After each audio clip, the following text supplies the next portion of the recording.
সমস্যা কি আপনার? আপনি হাত ধরতেছেন কেন বারবার? আমার পাও তো ড্রাইভারের সিটের নিচে, পাও কেমন? আপনি যে বোর হাত ধরবেন সেই যোগ্যতা আছে আপনার? কি চাইছিলাম আমি, কি পাইছি?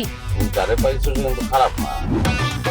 ছোটবেলার স্বপ্ন ছিল আমার বউ আমার মুখে নাস্তা তুলে দিব। আমিও না ছোটবেলা থেকে স্বপ্ন দেখছি আমার রাজপ্রাসাদে বিয়ে হবে। আমিও তো বলতে পারি আল্লাহ তুমি আমার একটা প্যাকেট দিলা দলা, ভিতরে মাল কালা আলকাতরা। তুমি কি কোনো ক্রমে নিজের বাঘ মনে করতেছো?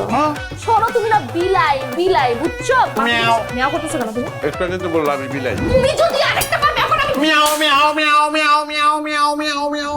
আমার কিছু লাগে না ভালো, কেন যে এত বেশি ঢালো, সুখ গেল কই, শান্তি গেল কই, পাই না তাদের খুঁজে। তোর চাপাবাজির কারণে আমি স্বপ্ন দেখছি বিয়ে করার। বউ জাতটাই দুই লাইন বেশি বুঝে, এটা তোর কারণে আমি বুঝতে পারি নাই। বুঝলে বিয়েটা করতাম না। বউ দুই লাইন বেশি। আরে দোস্ত, তুই চিনোস? আমার 14 গোষ্ঠীর মধ্যে 28 জন আছে পুলিশের মধ্যে। ডিজি, এসপি, হাবিলদার থেকে শুরু করে প্রত্যেকজন আমার রিলেটিভ, প্রত্যেকজন আমার পরিচিত। রিক্সা ভাই কি ইশারা করছিলেন এরকম করে? তারে কোপ দিতে কইছিলাম, 2টা কোপ আপনি তো দিতে পারলেন না। সে আপনার কি হয়? আমার বউ হয় ভাই।